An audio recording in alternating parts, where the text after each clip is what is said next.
This is your home for St. Cloud State hockey, keeping you up to date on the NCHC. One-timer, come in, they score! Ripped in! A bomb from Parise! Women's WCHA. So Dana Rasmussen fires and she scores! Dana Rasmussen for the Huskies alongside The National Hockey League. Kaprizov in for a chance to win it! He scores! Kirill, the thrill is for real!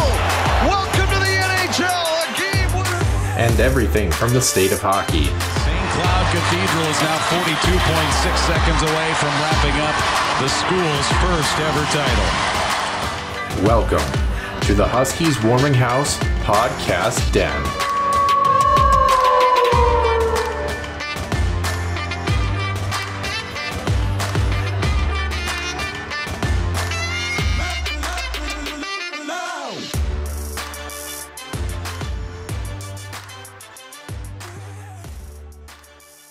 Welcome into episode number 70 here on the Huskies Warming House podcast. I'm Noah Grant, joined alongside my co-host and Nick Maxon, who has a lot of Spanish homework to catch up on. We'll get a little bit more into that, see if he can do the show in Spanish today. I don't think you can. I believe in you, but not that much, Nick. But nonetheless, anyway, we are here for episode 70. We've got a lot of information to get caught up to. One way or the other, I don't really have an opinion on the Huskies Illustrated Weekly Roundup. I understand its purpose. It's a more formal kind of like section. It's a great tidbit for some people and not for others. But I would say if you're looking to get caught up as to what we're going to be discussing this week, I would sit down and listen to the Huskies Illustrated Weekly Roundup for sure this week. We missed a lot of information just because of the travel and stuff that we've had for the past 2 weeks. And there's a lot of good tidbits that you're going to want to know. So, and of course, listen to the rest of the show that we've got coming up. We're going to do a quick little NCHC preview of that non-conference schedule that's coming up for the St. Cloud State Huskies. And then, of course, the extra ice session, the big topic on everybody's mind, the Zach Parisi and Ryan Suter buyouts. What does it mean for the Minnesota Wild and where are they headed next? We're going to get to all of it, starting off with the Center Ice View News and Notes. Center Ice View News and Notes. Center Ice View provides you with the best coverage of St. Cloud State Huskies hockey, from game notes, recaps, photos, and more. Go to centericeview.com.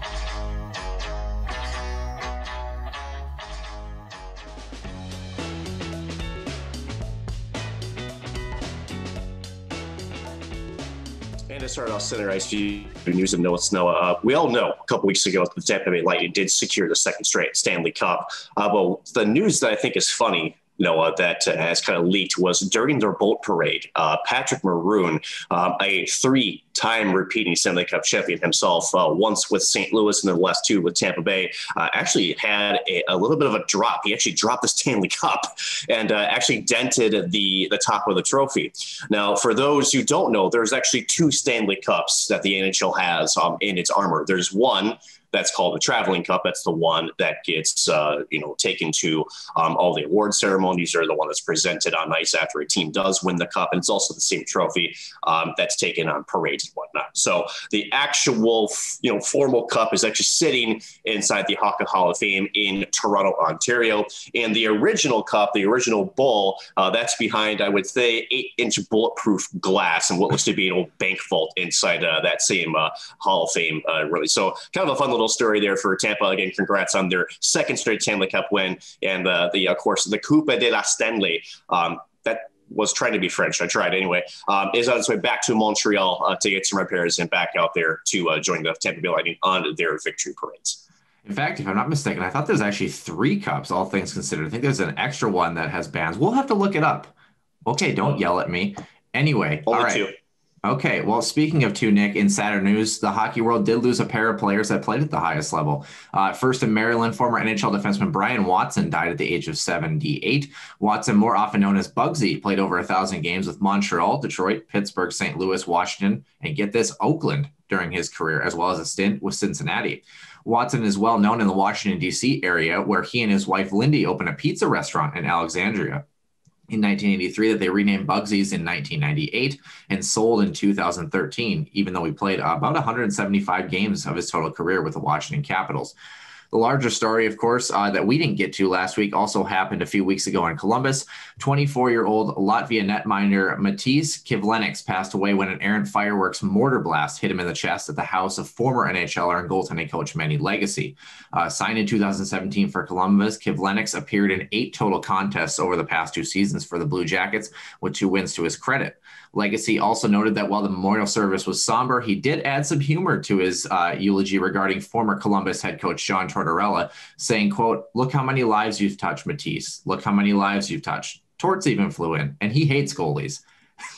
In conclusion, with Lennox Memorial Service, the Blue Jackets announced the formation of the Matisse Lennox Memorial Fund, which will support youth hockey initiatives in both Columbus and Latvia. The Blue Jackets and the McConnell family have each pledged $80,000 in honor of Lennox number 80 to match every donation to the fund. Well, let's bring things back here, Noah, because this is going to be our extra ice session. But to briefly, we'll touch on this is, of course, Minnesota Wild, probably the biggest transactional news in the NHL this week. They bought out Zach Parise and Ryan Suter. So what that does is the last 4 years of that contract is now null and void. Does a couple of things, actually. So it saves them from any potential recapture penalties that the players would have, or I should say the team would have probably been subject to had the players retire early before the end of their contracts. Also, with both Parisi and Suter having no movement clauses with those contracts now being done, those types of contracts have to be protected in the CHL expansion draft. Those rosters were actually submitted yesterday at 11 o'clock in the morning. They will actually be made public here at the top of the hour here, at 10 a.m. here Central. So all the teams in the public will know who the protected lists are there. But again, Zach Parise, Ryan Suter bought out, probably part of that, but we'll get a more of a deep dive here later in the show. Other transactional news, defenseman Miro Heiskanen for Dallas, a whopping 8-year, $67 million contract. He's a hell of a defenseman, 21 years of age, already 95 points in 205 NHL games played, 20 of those being goals. So great signing there by Dallas. The Florida Panthers have also been busy signing some of their forwards. Anthony Duclair has inked a 3-year extension.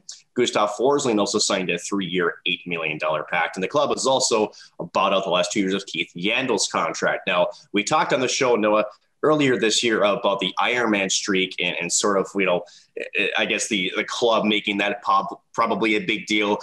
They ended up not ending that Ironman streak earlier than, I think they wanted to. So now what they've done is they bought him out. It becomes the unrestricted free agent. Best of luck to him. 34 years of age, and again, 922 consecutive games. Boston Bruins also then re-upped with defenseman Brandon Carlos, 6 years, just shy under $25 million. Pittsburgh also retained the services of Teddy Blueger to a 2-year, $4.4 million deal.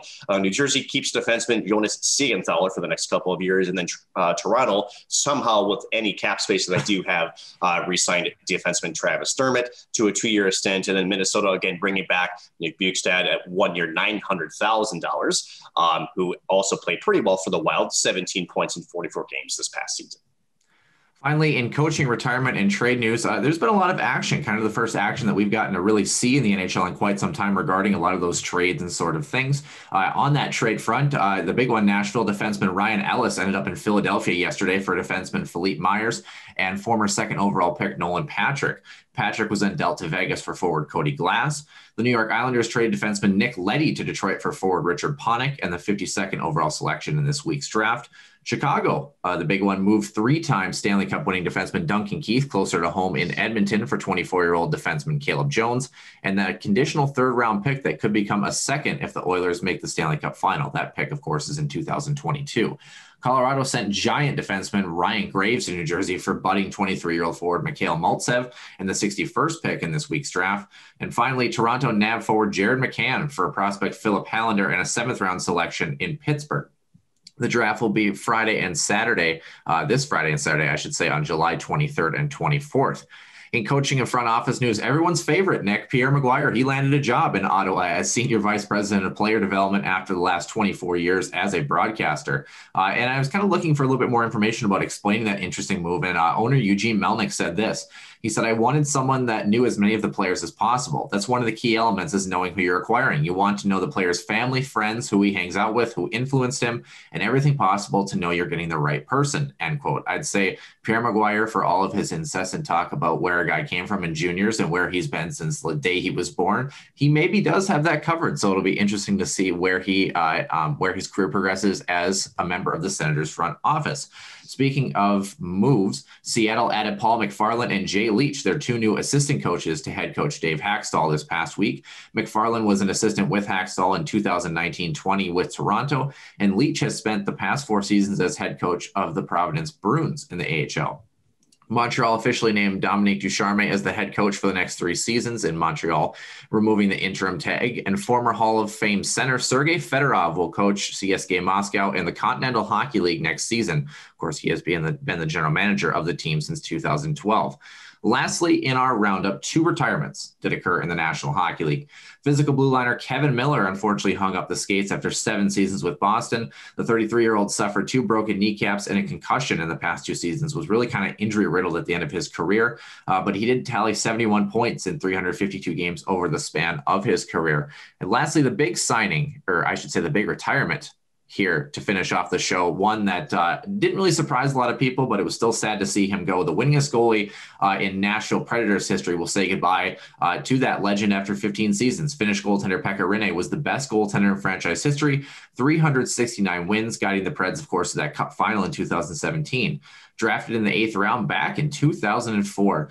Nick, of course, was about 45 at the time then. But anyway, Pekka Rinne also had the most wins ever by a Finnish-born goalie, edging out Mika Kiprusoff, Kari Lehtonen, and Tuukka Rask. He had the 5th most wins in the salary cap era, and his 60 career shutouts are the 3rd most during that span.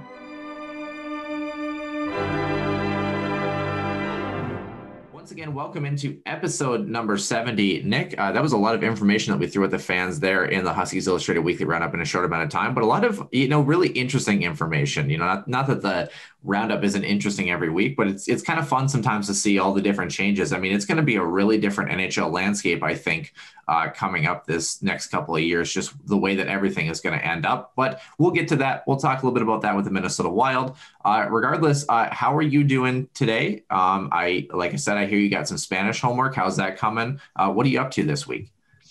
It's a busy week coming up. As you know, the NHL, again, as I mentioned, the protected lists are being made public here in about an hour.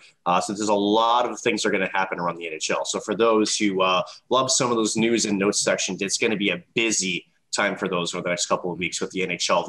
As you mentioned, the entry draft coming up this week. We'll also know at some point during, I think Wednesday. Wednesday is the expansion draft for Seattle. We'll know who Minnesota Wild, as well as all 31 teams minus Vegas, because they are exempted from the expansion draft, will lose their player to Seattle. Also, July 28th, for those looking forward to that, is free agency opens up in the NHL, where Suter and Parisi have an opportunity to actually sign with different squads. So it's a fun time of year. It's obviously a little bit later for the NHL than it normally is. It's about a month behind.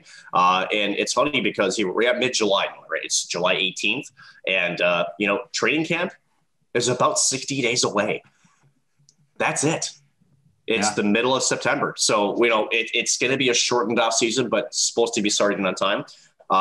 For me, as you mentioned, I'm starting to wrap up a little bit of a class online that I'm getting just a language requirement, so Spanish. So I've got some catching up to do, being on vacation and whatnot, but that's about it for me. I'm just trying to keep tabs with all the different moves and whatnot going to the NHL. Mr. No, you're back in North Dakota. How have you been? Yeah, good. I got back Tuesday morning / Wednesday morning at 5 a.m. I decided to drive through the night, kind of avoiding all that traffic a little bit. So I actually took a nap during the day and decided to drive through, and had the day off Wednesday and back to work, back in action. It's kind of nice sometimes, I think, to get back in the routine of things. It's nice to have a vacation, but sometimes it's nice to be in that routine a little bit and kind of get back to what and feel productive a little bit. I've been eating a little bit better and feeling a little bit better that way too. But yeah, it's going to be an interesting show today. I think that's the first thing I might want to put out there, is that normally we try to do the extra ice session around the 40-minute mark. We're going to see how long trivia and the NCHC preview takes. This one might be a shorter one as far as the main bulk of the show, because I think our extra ice session really, if it wasn't in the order of the NCHC preview, the last one that we have. It probably could be the entire show and then some. I mean, that's just how the information might roll. So bear with us. We're going to have a lot of fun on the show. It's going to be a good time. And I will also mention, speaking of good times, we have some updates for the two-line fan trivia leaderboard. We've missed announcing the last three. Yeah, that's right. The last three trivia questions that we've had on the show based on doing the show early a couple weeks ago. And then, of course, our travels the past couple weeks as well. So, Nick, we're going to start with all three of those trivia questions. So buckle up and put your thinking hats on here. We're going to start with 2 weeks ago here. St. Cloud State women's hockey. The question did read, the women's hockey schedule was released recently, including 6 non-conference games, 2 of which are the opening weekend at home against the Lindenwood Lions. What is the women's hockey's all-time record against Lindenwood, and who is the only player to score a hat trick against them? The all-time record, I don't expect you to know, but who is the only player to score a hat trick against Lindenwood? In fact, I was calling that game. So was I. Interesting. God damn it. It's amazing when your old brain goes straight to hell. Oh, geez. And they've had Lindenwood for a while, so I know their record's good against Lindenwood. Phone a friend. You looking for help here? I might pull the audience actually on this one. Okay. Since you're only one, can you give me a number for the young lady who had the hat trick? Number eight was a senior that year. I like the reaction when I tell you the number and you look more confused than the last time. So I'm really tempted to help you out. I will help you out, Nick. St. Cloud State right now, they're 11-2-2 against the Lindenwood Lions with a 46-21. That's a plus 25 goal margin. The only St. Cloud State women's hockey player to score a hat trick was number 8, Brooke Kadurka. In 2019-20. We'll send this clip to her just so she knows how much you remember that. Of course, Clara Hamlerova and Abby Thiessen both had 3 assists that game as well. So congratulations. It was Tinner Heath that had that win and was atop the leaderboard. But then we had a guy that we know very well by the name of Caleb J. Peabody start to kind of rattle off a couple of wins here in the past couple of weeks. Starting with last week, 3 assist games are hard to come by. Last season in 2021, which men's St. Cloud State Husky had the first 3 assist game of the season? Who was the opponent and date, and what was the score? I don't expect you to get the opponent and date and the score, but who do you think had the first 3 assist game of the season for the men's hockey team? This last season? Yes. Wasn't it Nick Perbix? It was Nick Perbix, yes. Of course, Caleb J.P. Body winning that one. That was the answer. Nick Perbix in a 4-3 overtime loss on January 2nd. He had 3 assists, a primary and 2 secondaries in that overtime finish. That was against Duluth in St. Cloud. That was actually, I believe, their first game back home after the pod last season. Now moving on to this week, yesterday, Caleb J. Peabody taking the win again. Question did read, Matt Dumba was, and probably still is, the talk of trade talks for the Minnesota Wild. However, not going anywhere. Yeah, I know. I had someone on Twitter tweet at us and I'm like, it's just a little bit of fun. Everybody just calm down. We're all friends here. However, he has had 28 multi-point games since 2013, including 4 points in 2017-18 in a game against Dallas. How many multi-point games did he have last year and who were the opponents? I don't expect you to get the opponents, but how many multi-point games did he have last season? Oh boy. It's not that high of a number, I promise you. Is it 6? That's a little high. It's actually 3. In fact, the highest last year was 4, and it was both Jared Spurgeon and Jonas Brodin each had 4. Ryan Suter had 3 multi-point games. Like I mentioned, Caleb was the winner as well. So here's a little bit of stats. I was kind of looking into it yesterday. So Dumba had 3 multi-point games against Arizona and 2 against Los Angeles. Multi-point games since Dumba came into the league in 2013-14 with games played.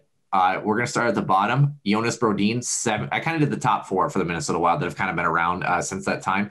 Jonas Brodin, 17 multi-point games with 563 games played. Dumba, of course, with 28, like we mentioned, 462 games played.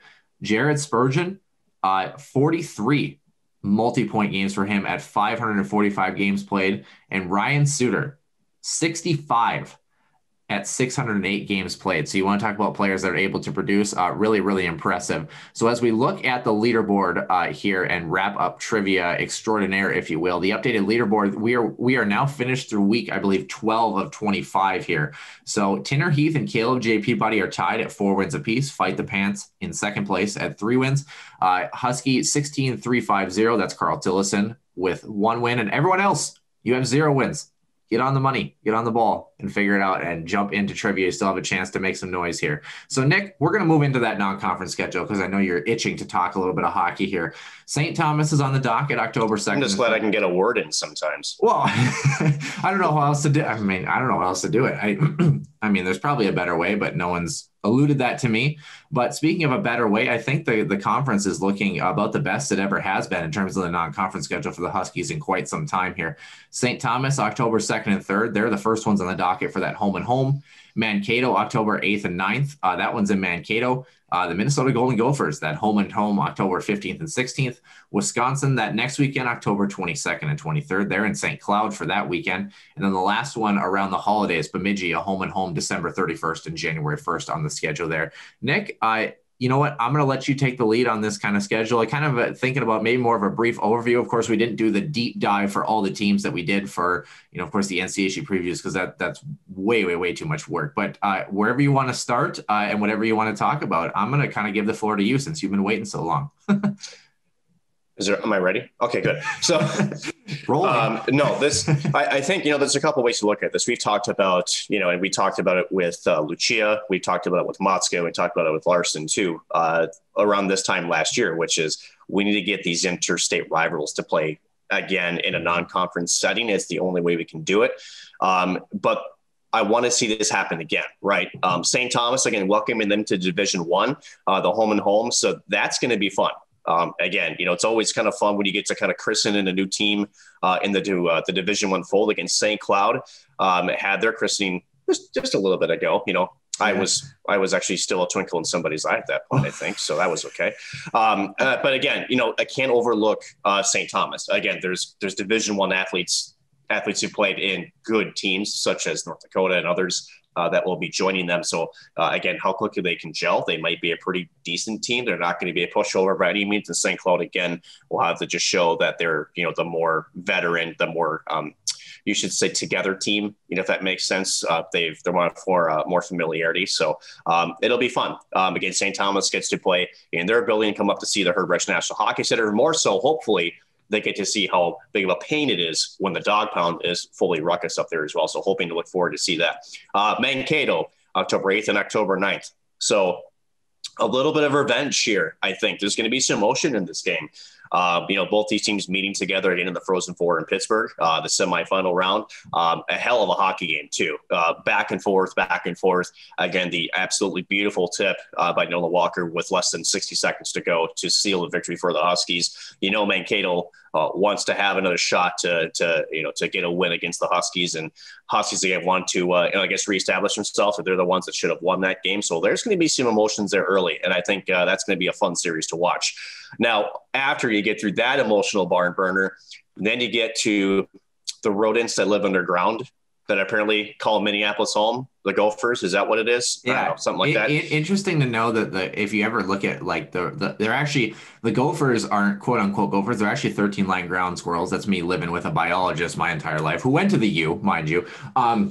So that shows you how much I know. But actually, 13 line ground squirrels really pesky and really annoying. Don't know why they're actually a mascot. But anyway, continue.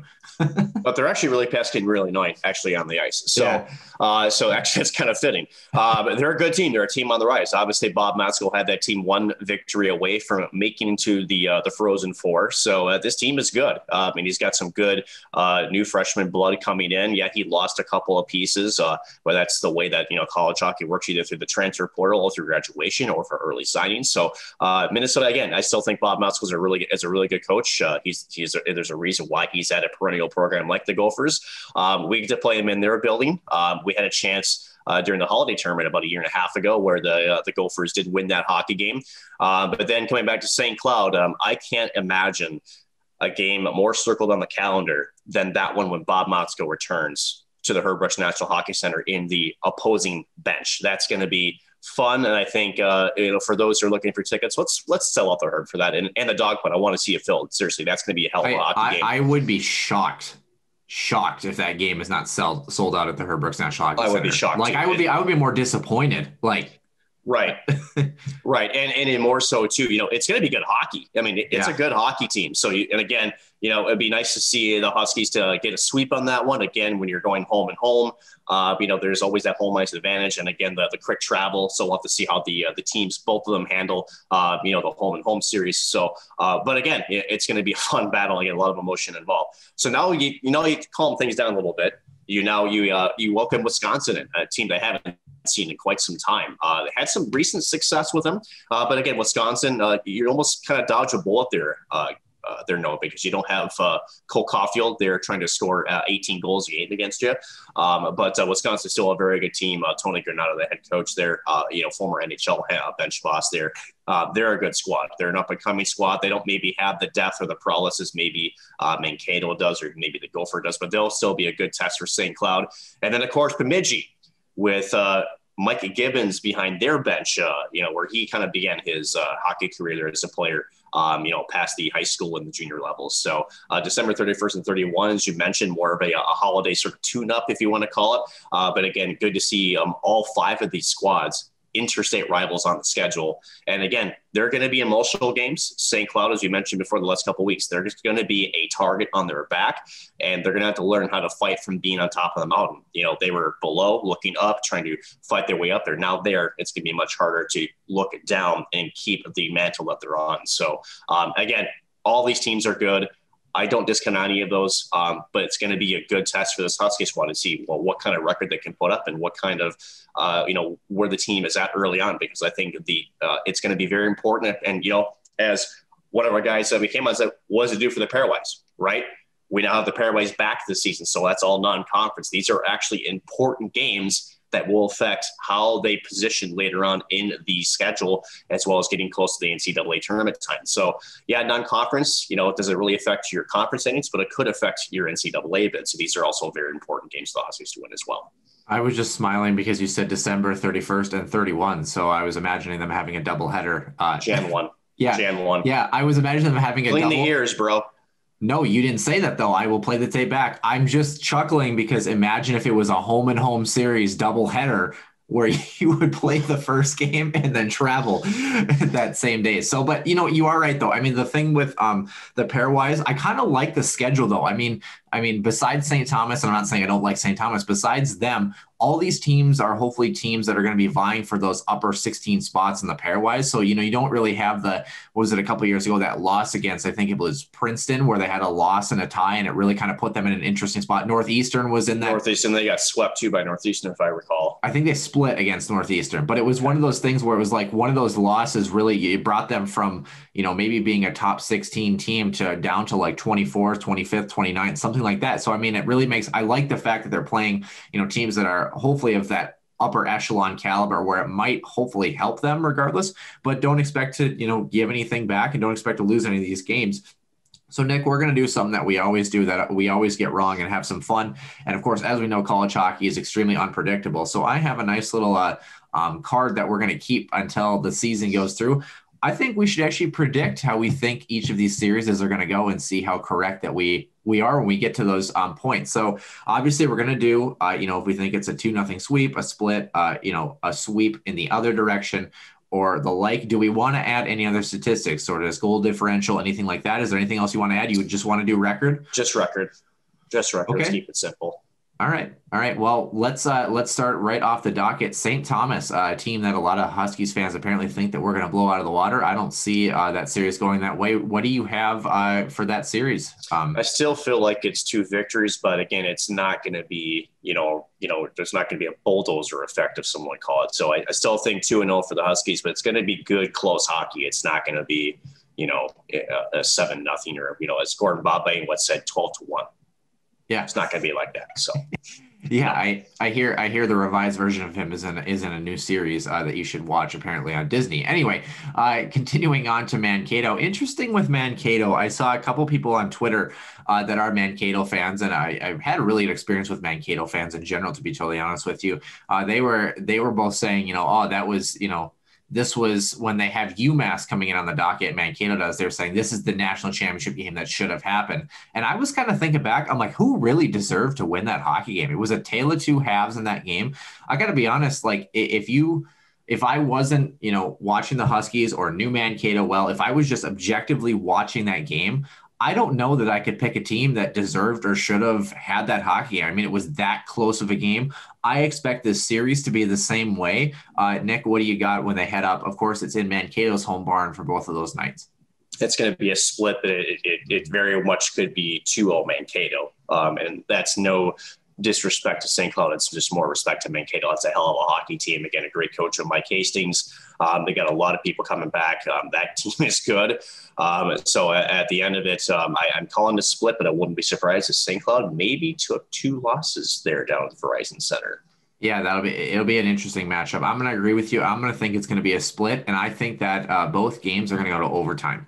So I think it's going to be that tight of a series, and it's going to be a good one. So, yeah, that's all I got on that one. I'm going to put OT because I know how to spell and I learned my English while Nick is learning his Spanish. And speaking of English that everyone can understand, Minnesota Golden Gophers, you say those 3 words around the St. Cloud City area, you'll get a plethora of reactions, if you will. October 15th and 16th, especially the 16th when they come back to St. Cloud, that's your chance to check out the Herbert National Hockey Center and portray those emotions in a dog pound sort of way. The Golden Gophers in that home and home, what do you expect out of this series in terms of results? That will be a split. Mariucci, even though it's only like maybe 1/10 full now every time you go in the building, which is sad and unfortunately for college hockey and for the Gophers. I remember going to that building when it was 10,000 seats sold out, and that's a pretty ruckus crowd when that's there. But I still think Minnesota plays very well on home ice. St. Cloud also plays very well inside the Herbert National Hockey Center. These two teams are very, very close. They play similar styles. They've got a good upper-tier talent on both rosters as well as upper-tier goaltending. So to me, I think the home teams take each game, and I could see a split out of that series. So I think St. Cloud takes this series 2-0. I really believe that St. Cloud is the better team in this matchup. I know that Minnesota added Grant Cruikshank. I got to be honest, I feel like LaFontaine, the netminder for the Gophers, I mean, he's a great goaltender, but I think Ben alluded to it very, very well. He's got some quirks. He likes to wander. He's a goaltender that, of course, I've gotten to watch my fair share of the Gopher games because of my dad. I think there's a strategy around that team and that goaltending core, and especially that defensive group. I think there's a way to take both of these games against the Gophers. And I think if there's one of the few teams in the country, maybe St. Cloud, Michigan, and maybe a handful of other teams to do that, I think St. Cloud's one of those teams. And I think that the Huskies are going to be ready. Brett Larson's going to have them ready. I think they're going to be quote unquote tuned up, if you will, and not the tuned up that most Huskies fans will be after the game. I'm talking about before the game when the Gophers come to town and when they visit 3M Arena. I think the Huskies take both of them this matchup. So it'll be an interesting one, but that's the first one I think where we have a difference there. Moving into that St. Cloud series against Wisconsin at the Herbert National Hockey Center the following weekend. Don't forget a lot of these teams too, Minnesota, Wisconsin, Mankato, they're also playing other teams like Duluth and other teams in the NCHC. So not only watching the St. Cloud games, make sure you just keep your kind of TVs on and tuned to college hockey around this time, because you're going to get a lot of good old WCHA and good college hockey action in general. But Wisconsin, the Badgers visiting, playing the Huskies for the first time since 2013. Who do you got in this one? That's going to be a 2-0 St. Cloud series win. Agree.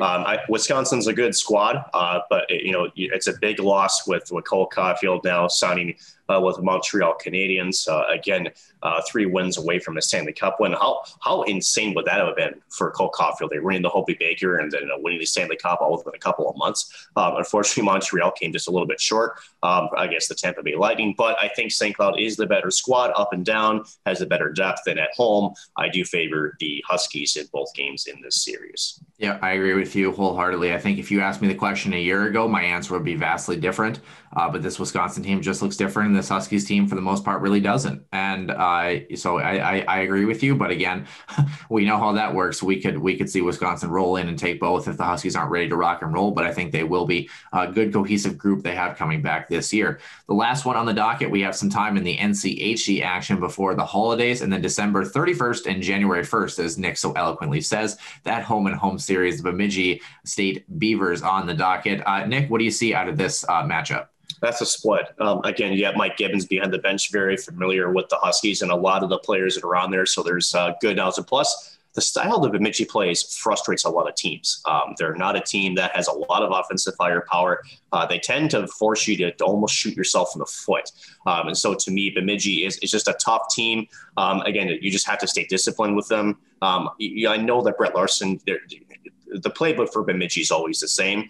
But again, can you execute it? Can you not allow what they do affect your game? So I still feel like it's a split home and home with that squad, just because, again, they can frustrate teams with their forecheck and as well as their neutral zone kind of trap types presence. And I think for St. Cloud, it's going to be kind of tough to do it back to back. So I feel split in this series. Well, if you're looking at recent history, it's easy to say two ties if you want to throw that one in there. A couple of years ago, of course, I believe they were both 4-4, if I'm not mistaken, as well. They were like identical ties up at the Sanford Center in Bemidji 2 years ago to start off the season. It was kind of an interesting time there. I'm going to go 2-0 St. Cloud, but I think one of the games goes to overtime. So it's going to be one of those where Bemidji has a chance. The only reason I say that is I wonder what the goaltending situation looks like for Bemidji. That's my only question mark. Of course, with Zach Driscoll moving on to the University of North Dakota, I'm wondering what that next man up mentality looks like for that group. I know that their style of play, I really like the way they play. They're a team that's kind of middle of the pack that really buys in very, very well and can, they kind of remind me of like Colorado College on steroids, if you will, the way that they frustrate teams and force you to play a different game than maybe you want to play. But again, we know that goaltending is so important, and that's why I'm going 2-0 St. Cloud, just because I don't know how the goaltending situation is going to be. But granted, it's the turn of the year there, and of course, in the middle of the hockey season there. So who knows, Bemidji might have it all figured out by that time, and I might be able to eat my words, which we love having that happen on the show, right, Nick? I can see you smiling. You love it. You love it. Nick, I got to be honest with you. I don't really have anything else to add as far as this portion of the show. I think we should jump right in, maybe to some extra ice session and get to the topic that might last about the length of a regular show. What do you say? Good, because I got plenty to throw your way on this. Plenty. Okay. All right. Sounds good. We're going to head on to the extra ice session. We're going to talk about the Minnesota Wild.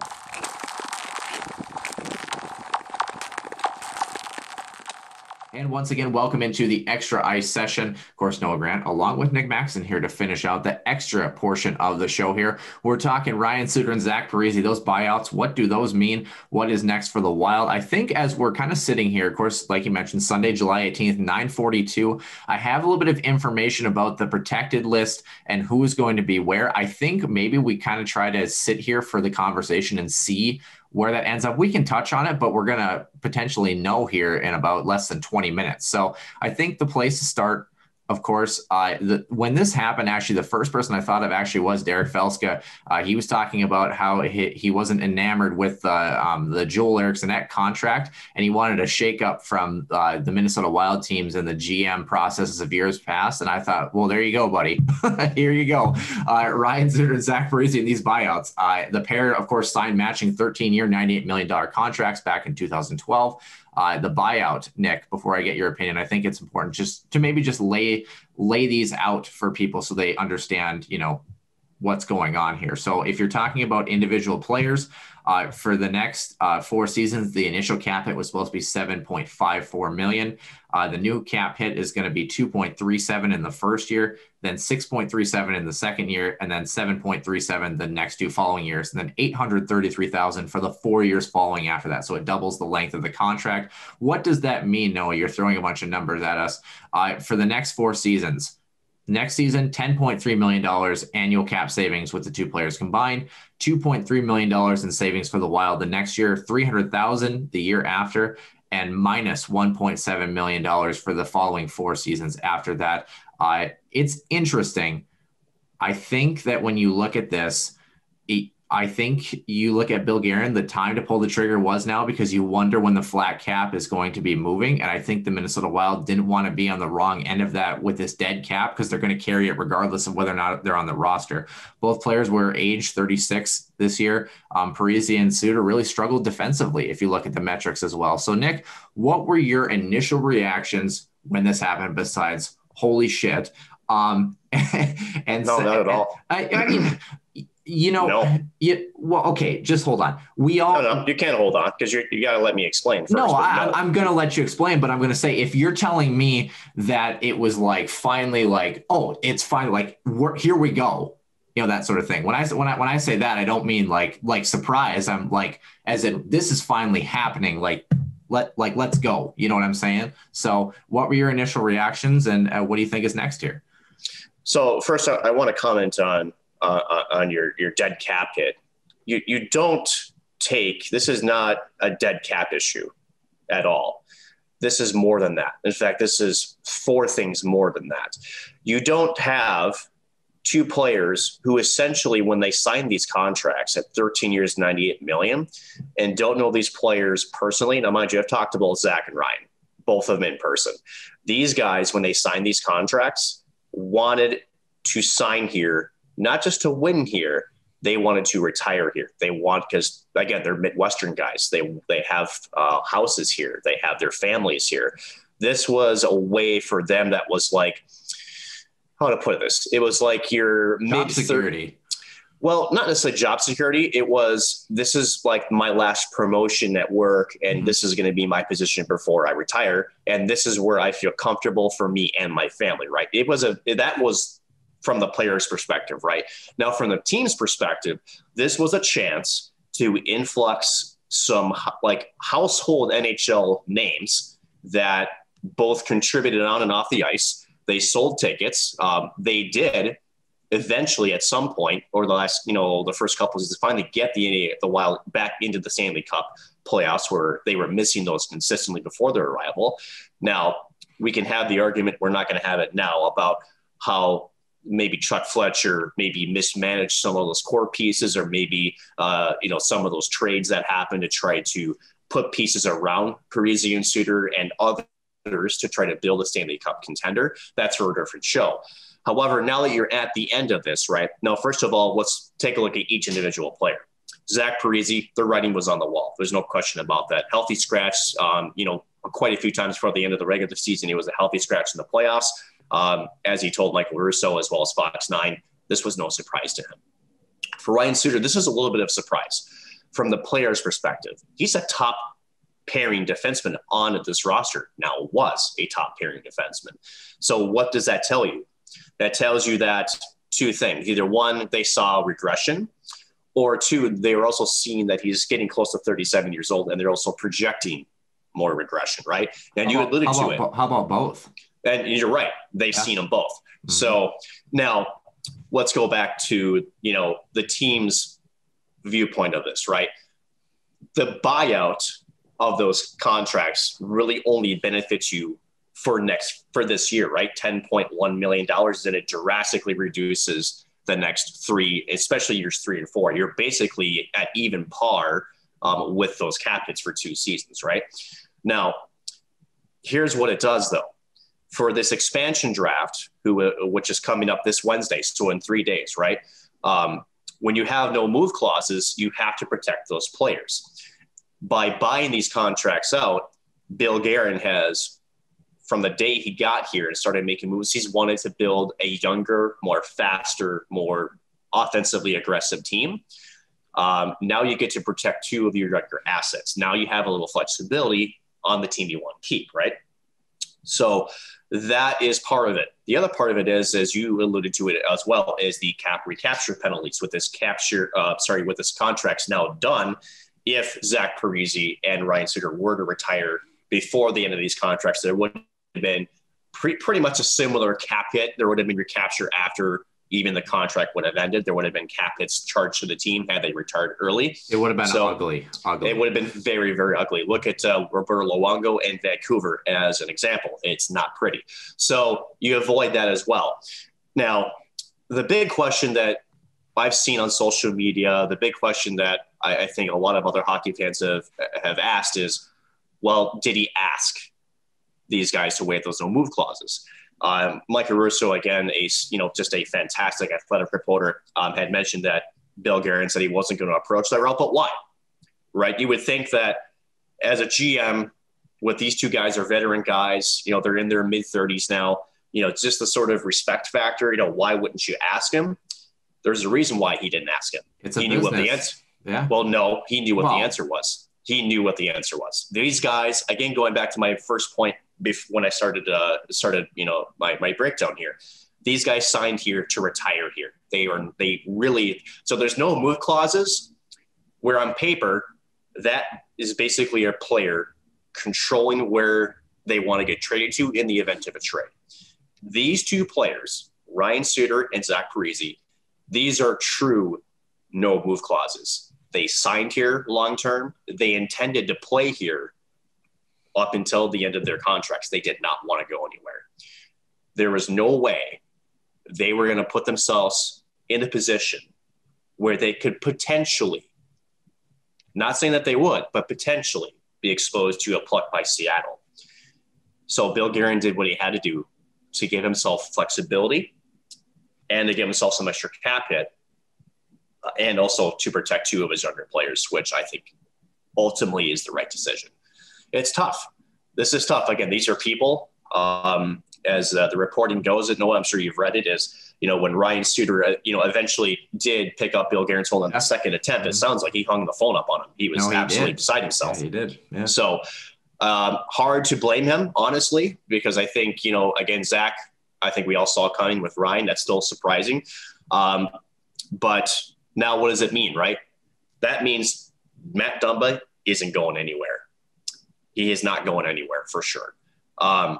Or if he is, it's via trade and there's another defenseman coming back, right? But there's no question he's being protected. I know we're going to touch on our protected list here in a little bit. But you talk about direct impact of these buyouts, right? That means Matt Dumba sticking around at least through the expansion. That also means, you have maybe another younger player you could finally protect, such as Nico Sturm. Yeah.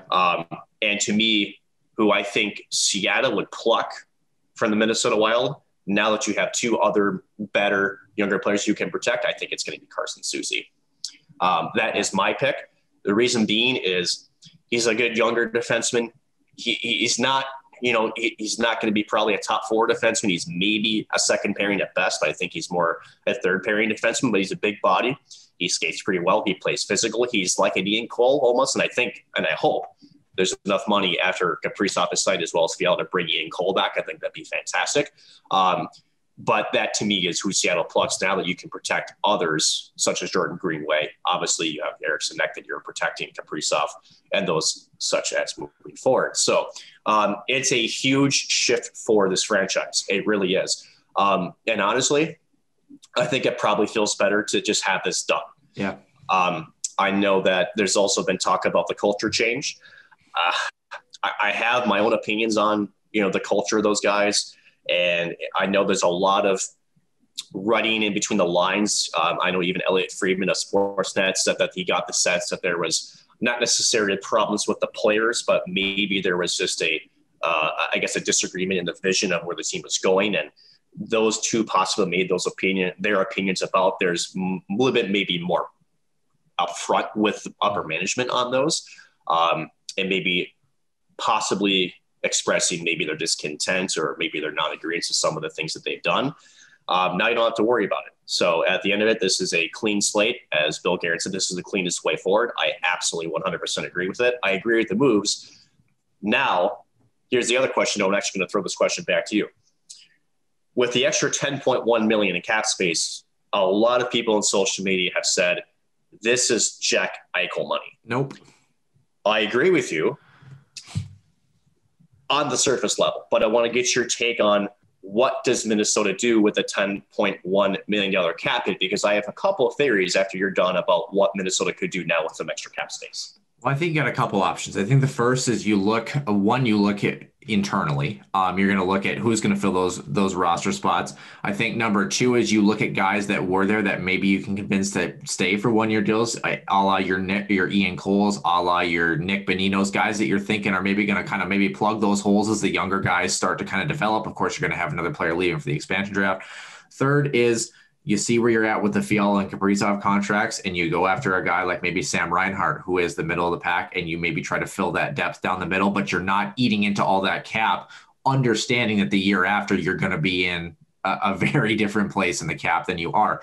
I think maybe if we look at the depth chart first, right, and that's where I was kind of going back to, it was like, really, where do we sit here? We've got a pipeline that's looked, I wouldn't say the best, but better than it has in a lot of years in Minnesota Wild history, and you've got a new looking team where, we're getting considerably younger for the first time in a long time. I know that we've gotten younger in the past couple of years, but now we're really potentially getting younger. Should Bill Guerin decide to sit back and say, you know what, I don't want to fill these roster spots, the kids are going to play. I don't want to say rebuilding, but we're transitioning into a new phase where the young guys are going to get a crack and kick at the can, if you will. As I look at the depth chart, hopefully, Kirill Kaprizov, Eriksson, Max Zuccarello up there, Marcus Foligno, Nico Sturm, Kevin Fiala in that group, Jordan Greenway, and those are probably the guys that are potentially going to be protected. We're going to find out in about 5 minutes here. Nick Bukestad, Ryan Hartman, and Victor Rask are the other 3 that are kind of in there. Ryan Hartman might be protected too, but Nick Bukestad, Victor Rask might be, guys that might be eligible there. So you've got essentially 2 forward spots, potentially 3 if they decide to pick a forward, and that's Seattle. So I'm looking at, Matt Boldy and Kyle Rao, maybe potentially being the 2 guys that make that jump. Marco Rossi, Connor DeWar, Mason Shaw, maybe guys that could vie at a training camp, maybe be healthy scratches, black aces, maybe in Gabe Dumont, who's 31 years old, but had a really great season for Iowa last year. On the back end, Jonas Brodin, Jared Spurgeon, Matt Dunbar are the 3 that are likely staying. Carson Suzy would be the 4th in that group. So maybe Kalen Addison, Brennan Mannell, as you mentioned, Ian Cole might be in that group. Louis Belpedio or Matt Bartowski could fill that role as well too, depending on what the Wild do in free agency. The question mark here for me, and this is not even, I know I'm not really getting to your question yet. I'm just looking at the lineup here. Cam Talbot or Capo Kakinen. I don't know. I don't know. Protecting Talbot. You're absolutely protecting and that's what I thought too, but it's boy, it'd be really tough to lose a young player like Kakinen. And I think that's where I hope that Seattle is in your frame of mind where they take Carson Suzy. I really do. Well, mind you, Seattle just signed Chris Driedger from Florida. So that could be number 1, if not a backup, because Driedger, I think, is more of a backup right now. So there may be, just on that signing, again, that they can't make it official just yet. But if that is indeed true, and a lot of sources have reported that, is that he is intending on signing with Seattle. Mind you, there's a transaction freeze right now. Seattle is the only team right now that can negotiate and talk to any unrestricted free agent in the NHL right now. So also to your point with Kakinen, he had a really good start and then he really tailed off. I think video coaches, again, supposing he's really kind of picked apart some of his, you could say, some of his things that he still needs to work on at the NHL level. I still think he's a very capable backup goaltender, but he's young and still has some things to grow. So possibly just with that tail off of the season, maybe that's enough to throw it away Seattle, or maybe they see the opportunity in the seedling and they say, we'll pluck him and maybe we'll develop him. So it's going to be interesting. But if I were me for Minnesota, I'm protecting Cam Talbot. Yeah, and then in the eventuality that Kakinen leaves, Derek Baribeau in Iowa, I thought he had a really good season. Hunter Jones is the other one in that conversation, but I thought Derek had a way better season, and just showed a little bit more. I think Hunter really kind of struggled to adjust a little bit at that level, but nonetheless, it'll be interesting. Now, back to your point that you were talking about, what do we do with that cap space? For me, I'm actually of the mind that you find guys that, especially with the flat cap, you find guys like your Nick Boninos, your Ian Coles, you fill a couple of those roster spots, you maybe see how the younger guys do at a training camp, and then you kind of let this team kind of develop and grow and let that pipeline really get a chance to flourish a little bit. Maybe if the time is right or the trade is right, you look at kind of a 1C/2C kind of guy like Sam Reinhart, if the money's right, if the trade makes sense. But for me, I know that Wild fans are expecting now, what is the next move? What is the next option?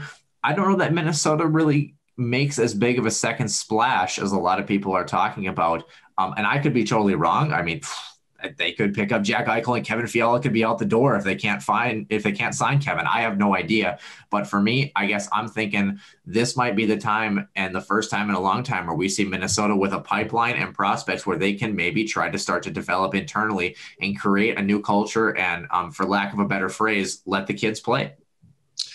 So this is meaty for me. So have your coffee.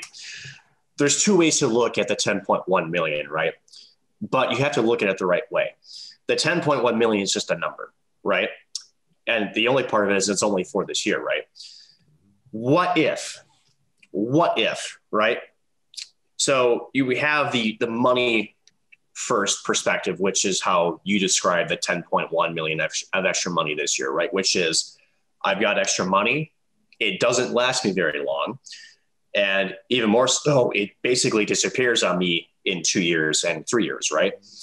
Now, if you're an NHL squad, now granted, we don't know what the cap is going to be. I would imagine Bill Guerin and the NHL, and I think there may be some numbers projecting, depending on the new TV rights contracts with ESPN and TNT, the expansion revenue that Seattle brings into the league. That's a nice little injection. But you kind of wonder if the salary cap going up is part of this. I almost want to say it isn't. And here's why I say that. Nobody knows. The NHL lost billions of dollars from the lockout.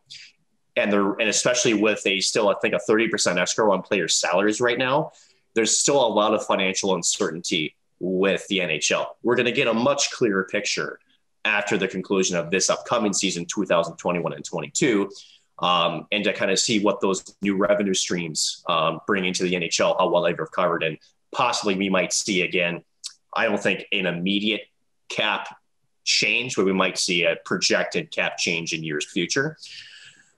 But that's one way to look at it. There's one that's like, you know what? I don't have a lot of cap space coming up. Let's let the kids come up and fill those holes. But what if this? Yeah, what if this, Noah? What if the ceiling finally changes? Yeah. What if? Because here's what's funny. You just bought out your top pairing defenseman and you bought out Zach Parise. He is what he is. Again, I think he was effective when he was in, but certainly not the player he once was back when we first signed him 9 years ago. But what if you're an NHL GM, part of your projection is what's the future and what is now? Right? I'm curious, and I would bet right now you're not making this move to take on the cap hits willingly in 3 to 4 years if you're not going for it now. Here's why I say this. There's nothing better than a NHL GM knowing when he's going to suck. It's predictable, which means you can go out and get a Jack Eichel for $10.1 million for maybe a year, maybe two. He's only 24 years of age. You go for a deep cup run, especially this year, maybe year two. He's only going to be 26, and let's just say he has fantastic seasons with the Minnesota Wild. Then all of a sudden, let's just say the cap is still flat. Let's just keep it at that for example's sake. You can still trade him out while he still has value. And you know that in 3 years, what you're building right now, you're going to have to tear it down. The question is going to be, what does Bill Guerin see with this team? I think when you take Vegas to 7 games, and they could have won that series. He's mentioned that I think they actually had a decent chance to win that series, Noah. I think he's confident that this team is closer to being a contender than they're not. When you go out and put yourself in cap hell willingly in years 3 and 4, I think there's bigger moves to be made. And I think Bill Guerin is going to go for it. And the information I have is that they are not just wanting Jack Eichel. They are enamored and are pushing for him. It may cost them Kevin Fiala, which I have my own concerns about. As long as you don't mortgage too much of the future, I'm okay with it. Honestly, how fun, and this is my question, if this is true, let's just say that my theory is true, and Minnesota is really going to go balls to the wall, and they go for it. You make a trade for Jack Eichel. You pick up a couple of pieces on the back end to solidify your defensive core. You've got a lot of returners coming in. You have Joel Eriksson fresh off his fourth and Selke voting. Parise off in his second year. That deal is going to get done. I'm not worried about it. But how fun of a conversation would that be if that is indeed what's going to happen here? Well, it'd be fun until you hit the point where you're trying to offload Jack Eichel and you can't do it. I disagree. That's my biggest. That's great, Nick. Good for you. I'm just saying, you know, and who knows? Well, who knows? Maybe the cap does change in a couple of years. I'm not disagreeing with that, and I thought about that too. My thing is, you know, here's the other piece of this. You're talking about, you know, you find Jack Eichel, you find a couple of guys that fill those places. It's hard to look at an NHL player, flat cap or not, and say, we want you for a 1-year deal. We want you for a win now 1-year contract. I get players want to win, but that's the other thing. You have to have players that, you know, maybe are in the prime. They're 27, 28, or maybe 31, 32. And you're telling them, we want you for a year. We can't give you over a year, but we have a team we think is going to win. That's not that hard. Well, I'm just saying, Nick. Think about it. There's 31, about to be 32 teams. 31 of them don't win the Stanley Cup, and I don't disagree. Oh, really? I don't disagree. I don't disagree with your notion. I'm just saying that's when you talk about all-in moves. That's like an all-in move and then some, because your future looks drastically like you talk about because it does. Right. You talk about the Tampa Bay Lightning, right? The Tampa Bay Lightning for the past couple of years have been all in, and they got lucky with Kucherov getting hurt and retaining Tyler Johnson in that situation. But regardless, Tampa Bay has been all in, but the worst they're going to lose is Tyler Johnson +1 potentially. And they're still at the point where they're all in because they built up that product. You know what I'm saying? So it's like Minnesota, it's an interesting conundrum, and I don't disagree with you. I'm just saying it's probably going to be one or the other. It's either, are they going to say, we're going to swing for the fences, or are we going to, you know, and who knows, Nick, they might swing for the fences. They might say Kevin Fiala's on his way out, and they might grab Jack Eichel, and they might say, Jack, we know you've come from a really shitty organization. You're going to have to bear with us for the next couple of years. You're the only piece we're adding, and we're going to develop internally. They might swing for the fences, but then not, I don't want to say not go for it, but I'm just pausing things out there. The one thing I want to get to before you jump in, Nick, it's 10:06 in the morning. Okay.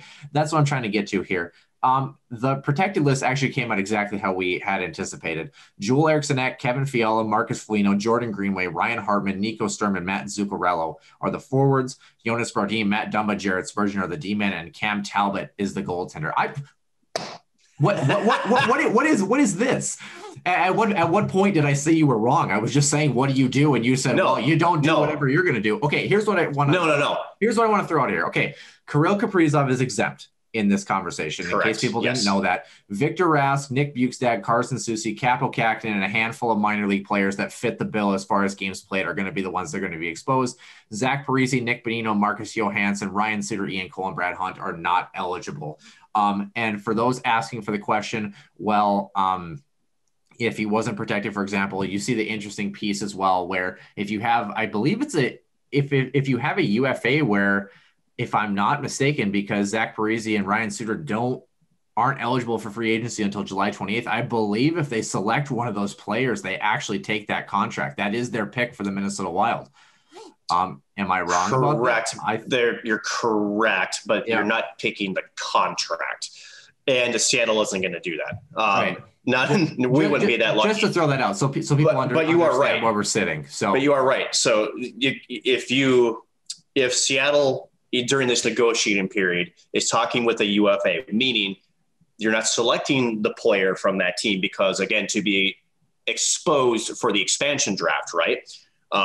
Right. That would mean that you have to have a contract that even has for next season, right? But if you're UFA like Suter, Parisi, you decided to sign them, then before then that would count then. But I doubt Seattle is going to do that to any team or to any UFA unless Chris Streeter is in fact indeed signed. But again, because Seattle wants to get the most of value for their expansion, you're not going to see that signing until after the expansion draft because they want to get the most bang for their buck. Right. Yeah. I think I can't remember which player I read it about. I know that Shea Weber's been hurt and stuff, but I know he's under contract. There was a player that I was reading about that they said if that was their selection, you know, that would be the selection, even though he's not actually on the roster right now. Interesting to see some of the players, by the way, that have been exposed. I know we're veering off topic here, but like Vladimir Tarasenko with his injuries and kind of falling out of favor with the club.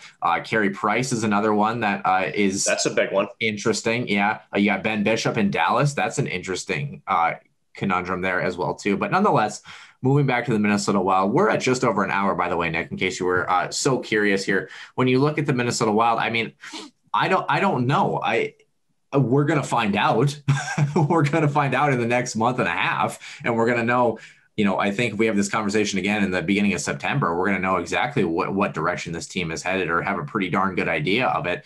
I guess the better question is, Nick, if you're going to swing for the fences, if you're going to do this, is Jack Eichel your guy? And if not, who is your guy? Because Jack Eichel, like you mentioned, and especially with Kevin Fiala is a streaky scorer, drives possession well, but turns the puck over a lot. Jack Eichel is coming off an injury with that neck injury. He's disgruntled with his time in Buffalo. Productive player, but obviously been in a different environment than a lot of players have in the National Hockey League. Is he your guy? Is Sam Reinhart the better pick? Or should we just not talk about the Buffalo Sabres anymore? Neither, actually. Okay. It's Gabriel Landeskog. Oof, I don't like that. Here's why.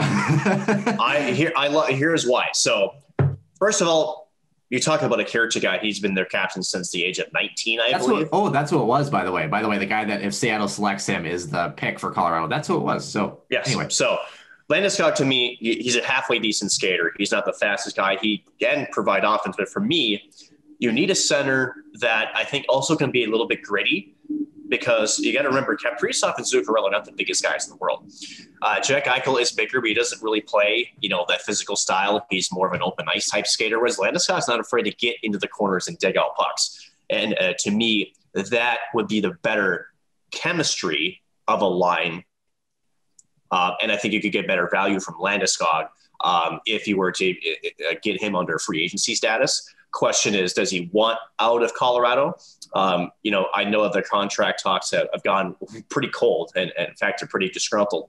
And the better question is, they have the cap space, because I'm thinking he's looking at $8.5-9 million. It seems like his don't though. Right. My question is this: can you look at a guy that came off, what was he at, a 7-year contract or something like that, or 6-year? Can you look at him and say, hey, we want you for a year or two max? I mean, can you swing him that pitch? That's my question. You could, but here's the issue. It's not his goal is I want to, have job security, right? So, and we're seeing that with Kaprizov too. It's that same, you can call it a stubborn mentality, even though they're a player. Their job is to make the most money in the short amount of time they can as a professional athlete. The issue that Colorado has is that after next year, guess who they got to re-up? Nathan McKinnon. And he took a team-friendly deal these last 5 years as a bridge. No way in hell does he do that a second time around. So it's creating issues for them now, right? And that is, Landeskog, he wants term like every other player does. He also more so he wants that dollar amount. For the Minnesota Wild, could you pitch a 3-4 year deal? Because again, you're not pitching as a GM, Noah. The one thing you have incorrect is that you're not pitching players of his caliber 1 or 2 years. You're pitching in 3 or 4 years. And the reality is, that after probably year 2, if you don't win a cup, you're trading them out anyway. You're having to tear this thing down because you're going to be in cap hell. But that's not how you look at this and how you present it to a player. What you do is you say, hey, this is not about my cap situation. This is about I'm trying to build a Stanley Cup contender. I've got, this really young dynamic forward, just won the Calder. I've got a really good solid goaltending group and a solid defensive core. I've got young and upcoming forwards. We're missing a piece down the middle, a couple of other pieces. I think we're a Stanley Cup contender. You're coming away from one that is a Stanley Cup contender. A lot of similarities to squads. Do you want to join our fight and help us win the cup? Here's what I got to sell you. You're not selling them on contract length. You're selling them on, here's my team. We want to win a cup. You're one of our pieces that I think can help us win it. What do you think? That's how you're presenting it to the team and to the player. It's interesting to think about. By the time we do our show next week, we're gonna know the results not only of the expansion draft but of the actual draft too. It's going to be an interesting time in Minnesota Wildland for not only this week but the next couple of months. I have a final question for you, Nick, and then you can throw at me whatever you want to throw at here. Speaking of the young guys, okay, Matt Boldy had a heck of a coming out party, if you will, for the Iowa Wild last year. Marco Rossi is kind of getting back on his feet. Connor DeWar, Mason Shaw had some good years. Kyle Rao, Luke Johnson, really good players as well. My question is, out of that group, let's say, Minnesota Wild move some pieces, they lose somebody to the expansion draft. They're looking to fill a single forward slot between Matt Boldy, Luke Johnson, Kyle Rao, Marco Rossi, Connor DeWar, Mason Shaw, unless you have somebody else to throw in that mix. Who is the guy that makes the final roster and is in the opening night lineup for the Minnesota Wild out of that young group? I got a feeling it's going to be Matt Boldy. I agree with Boldy, but I also think Rossi will be there too. I do. Okay. Rossi, the one question mark for him is, and I think the exhibition schedule for the NHL, again, that the schedule release is coming, I think, in 2 weeks, if I recall. 1 or 2 weeks. It's usually right after the entry draft. It's going to be interesting to see what his game speed is. Now, him as a person, as a player, he's a workout, addictive guy. He loves to be in the gym. He loves to be in great physical shape. That's why I love the guy. But again, as former players, there's game shape and then there's game shape, right? He hasn't had a competitive game where he's played in almost now it's over a year and a half, right? It was December of 2019 at the World Junior Championship. I'm kind of, what do you call it? I'm sort of, I guess, wondering where his game speed is at, and the exhibition schedule will tell us a lot. And if he can adjust back up to game speed, which it sounds like the tools are there for him, if he does that, I think he makes the roster. I think Matt Boldy's shoo-in. The other player missing, and you alluded to him earlier, was Brennan Mannell, a guy who spent the last couple years in the KHL. It sounds like there's some positive talks to him coming back to the Wild organization. And honestly, if I'm going to be if I'm a betting man, I think he gets signed, and I think he cracks the top 4. No less than the top 6 on the NHL roster for Minnesota. I do too. I think Kalen Addison's going to be there. And the question mark is, do you look at a guy, if Carson Suzy's gone, do you look at a replacement? Ian Cole? Do you stay internally? Matt Bartowski, Louis Belpedio? And that's easy to say, but Ian Cole might not want to be here, No, he wants to be here. It's been widely reported. Bill Guerin wants him here. The question is dollars and term. So, well, isn't it always? It's a lot different than just saying he doesn't want to be here. Well, the one thing I'm looking at the lineup, I think you move Ryan Hartman to the wing for sure in that scenario as well. Matt Boldy's a center, so you can throw him in that mix. Victor Rask is a center as well. The thing is, if you think Marco Rossi makes the opening night roster, does Victor Rask or Marco Rossi move to the wing? Or is one I think Matt Boldy goes to the wing. I think, if I remember correctly, wasn't he a wing also in Iowa? And that was a big reason why his offense was showing through, is because he had less of that defensive responsibility, and he was really, just focusing on that. And am I missing that, or am I? Well, I would say the other reason is he's really good at hockey, Nick. But I mean, well, he is. But again, besides the point, but this better than anybody. As a center, that defensive responsibility is there. It takes away some of the options you have offensively. I think defense is overrated, Nick. A little bit, but just kidding. Defense wins championships, in case you were curious. But truthfully, I think Boldy, if he starts, he's a winger. Up here with the Wild. I think they might try him at center, but I think he would start on the wing, all personally. And for Kalen Addison, here's what scares me about the Wild defensive core. Small tidbit. What we saw with both Tampa and Montreal is they had trees. They had big trees on their back end that got them back there. Minnesota's defensive lineup now with Suter gone is looking a little undersized. This is also why, as much as I want to say Carson Suzy does get putts, I think he does. That's a huge blow. 2 big guys out of your back end. You can say what you want about Carson Suzy's game. Yeah, he's a bottom pairing defenseman. It is what it is. He's still an NHL player, so let's not get that wrong, right? But it does create a question of size on the back end for the Wild squad, and that's why I think Ian Cole has to come back, because he wants to be here, and I think there will be, after some of the moves that they make, should be enough dollars to bring him back. But you're going to need to go out in free agency 100%. I do think there's going to have to be another defenseman you can try to get at a team-friendly deal. Again, maybe $1.5 million that is bigger, that can be more of a shutdown type defenseman to really kind of solidify your top 3 periods. So I do think Jonas Brodin does get elevated up to Jared Spurgeon's line. I think that there's an opening with Matt Dumba. You need that defensive defenseman who can skate. to be with him to kind of offset some of the things that Matt Dumba does offensively. And then your third pairing is kind of wide open right now. So there's still some question marks there. But, on a side note, yeah, I gotta be honest. I'm super excited to not see Ryan Suter on the freaking power play anymore, and seeing Kalen Addison and Matt Dumba just tee up and go to work. When you look at that forward group here, Ryan Hartman maybe slots to the wing. Does Marco Rossi make that fourth line center position? Is Victor Rask in that conversation? Like you mentioned, Matt Boldy enters the wing. That leaves one roster spot open, I think. Does Kyle Rao or Luke Johnson, maybe are they the guys that fit that bill? Who knows? It'll be interesting to see. Nick, we're at about an hour 15 here. What else do you got for us for the Minnesota Wild? Do you have anything else you want to add? I want to talk about? Yeah, I mean, for those, who are looking at these buyouts and who are only strictly focusing on the cap hits, trust me when I say this is domino 1 out of 4. Possibly 5, 400. Maybe 6, 7, 400, whatever, right? So, but imagine being Bill Guerin, right? He talked about this. He mentioned this in the press conference, right? And we haven't touched on this yet, so that's why I want to bring this up. Yeah. Can you imagine being in Bill Guerin's shoes, knowing what he had to do, and you had to go to the owner, Craig Glebel, mind you, very tight with Ryan Suter, former owner of Nashville, comes up and then becomes the owner of Minnesota Wild.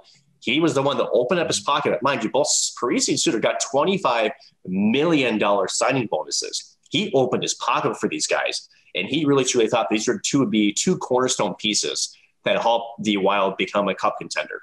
They did make the playoffs, but Stanchion Gate and Chicago and first round fun, it just never worked out, right? But imagine having a fresh GM who's not tied to these players, not tied to the contracts, going into the owner who signed these two, knowing full well that there was probably some decisions that had to be made coming up around this time, and having to convince the same owner, I'm going to buy these players out. And that means that you're going to be paying him $6.6 million out of the 10 that they're still owed. I'm going to be in cap bill as hell in 3 and 4, but I have this plan and it's going to be X, Y, and Z, right? I am super excited to see what the X, Y, and Z is for Bill Guerin, because again, he's not done. This was the first domino to fall.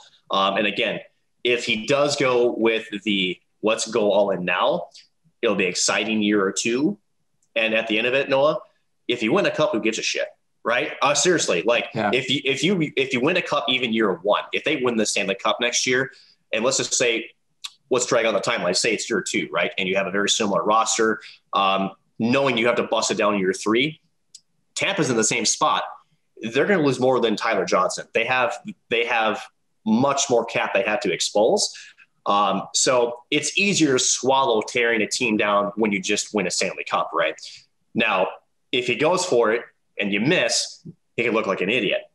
If he goes for it and we win it, he's going to look like a genius, right? It's all or nothing, right? With this type of thing. That's if he decides to go for it now. If he does more of a slow thing, if he's looking, and maybe there's information again about the flat cap that we don't know about. Again, I still think there's a lot of question marks surrounding that. I don't think any GM right now is going to be predicting any sort of cap increase with the information that's out there now. I just don't think there's enough information out there. But if he does the slow burn, I think it's harder to build a contender in years 3 and 4 than to do it now. That's just my thing. That's why I feel like it's more now than it is later. Again, the question is going to be, is what cost does it come to bring in a player that he wants? Is it going to be Jack Eichel? Is it going to be Sam Reinhart? Could they go out and sign Landeskog as a UFA and not lose a single person? Right. So who knows? There's options out there, but definitely going to be curious. And as you mentioned, we're going to know a lot more about what this team is going to look like here in the next 7 days. Can't wait for it. We'll definitely have to probably break it all down again next week. And Ben, this is great. This is the business side of hockey. It's the fun part of it because there's so much uncertainty. You're throwing an expansion draft and all these other things. It just makes it even more complicated, and it's fun to dissect. So I gotta be honest. If you're looking to start a podcast, just do it in the middle of a confusing pandemic summer and then an expansion draft summer. And I tell you what, you'll have plenty to talk about in the off season. Exactly. So at the end of it, that's it. Good luck to Seattle. Welcome to the NHL. I love their jerseys and I love their logo. Hot take. Their rink's going to be sweet too. Their rink is really, really cool. And it sounds like not just the NHL, but also looks at the NBA, which I thought should never have left. I know there's a lot of, that's a whole different video we could do, but they'll be coming back. I think, was it within the first 5 years, I think was the plan there for Seattle. The rink's supposed to be done this year, by the way, by the middle of October at the latest too. So I don't know. Again, I'm trying to remember with the preseason schedule, that might affect a little bit, but I do know that they are playing some of those preseason games at different various places around. All WHL rinks. And if I recall correctly, all of those preseason games are scheduled to be not at Climate Pledge Arena. So I think they've already planned for that and they're okay with that. And that's cool. And how about this, for a team that, I should say not a team, but a city that has had junior hockey around them quite a bit. I think it's very fitting, actually, even if the arena was done. I like the idea of what they're doing, of actually going around and almost kind of paying homage to the hockey fans that are there. It's actually a pretty smart move if you want to, coming from a business standpoint, because you're trying to engage those fans and then trying to welcome them back into the NHL arena again in downtown Seattle. If Seattle is, small tidbit, if Seattle's even halfway competitive, because that Pacific Division is not looking very good this year. How fun of a battle towards the end of the year? What could it be? The Battle of the Bay, when you have Vancouver and Seattle maybe possibly vying for a last playoff spot in the Western Conference. That could get fun. That could be a very quick developing rivalry, especially with how close they are in proximity. It could be that new, Battle of Alberta type deal. I think it's going to be really good. So welcome, Seattle. Your team is, at least initially, is coming here in the next few days. For those players that are out there, they're going to be plucked. I think if, again, that misfits mentality that Vegas had, if they do that, I think they're going to be a dangerous team. But we'll see. It's an exciting time, and welcome to Team 32, the Seattle Kraken. I really chuckled too, because someone on Twitter, I think it might be their exhibition schedule. I didn't look that hard, but they were like, well, Seattle's playing Vancouver, so congratulations on their first win whenever it is, because they're playing Vancouver. Like, that's pretty good. Don't forget, 1917, the Seattle Metropolitans were the third team technically to win the Stanley Cup, quote unquote, or win the championship, if you will. So Seattle, hey man, they've had success before. It's their time. It's their year, man.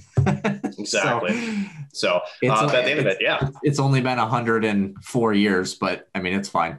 It's fine. And I think hockey deserves to be in Seattle at the professional level. I think that's a market that's, should have had one for a long, long time.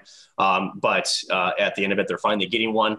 The arena looks spectacular. I love how they actually used the old roof. And then just kind of it's a very intimate building for a building that's big. Well, they dug down. It's the same thing they did with the LA football stadium with SoFi. It was that and actually with SoFi, for those of you tidbit, SoFi is in a runway pattern with LAX airport. They couldn't build that up. They actually had to dig down like 5 or 6 stories in the bedrock. So that way they could maintain with the height compliance with the LAX traffic that's inbound. So Seattle obviously didn't have that from what I understand, but to save the roof with the building, that's what they dug underneath it. And basically just built the arena underneath it to save the roof, and they're going to keep that intact. So pretty cool. Again, I think I've seen a couple of those webcam links. You can actually check it out. There's a live construction cam for those who want to check it out on the Kraken website. I think it's kind of cool. They've got an interior cam. They got an exterior cam. I think the seats are mostly installed. The ice slab was already done about a month or two ago. I'm not sure if they started to put up the boards just yet, but I think now it's more the interior touches that they're trying to finalize inside Climate Pledge. But gonna be fun. Can't wait to see him play. Yeah, gonna have to do the Herbert National Hockey Center with the same renovations, right? Get the crew That's in. really needed. Yeah, yes. with all the dollars that we have just sitting around, but nonetheless, that will do it for episode number 70. This one was a lengthy one, but a lot of fun. Of course, we do have a couple of women's hockey players coming on the show this week, and then episode number 71, Nick. That is the first time that we actually don't have a plan for anything NCHC or college hockey related. So we're gonna have to think of something fun to do, something to talk about. But I think the NHL is going to give us plenty of that in the next week or so. But nonetheless, like we mentioned, end of episode 70. We'll see you next week for episode number 71.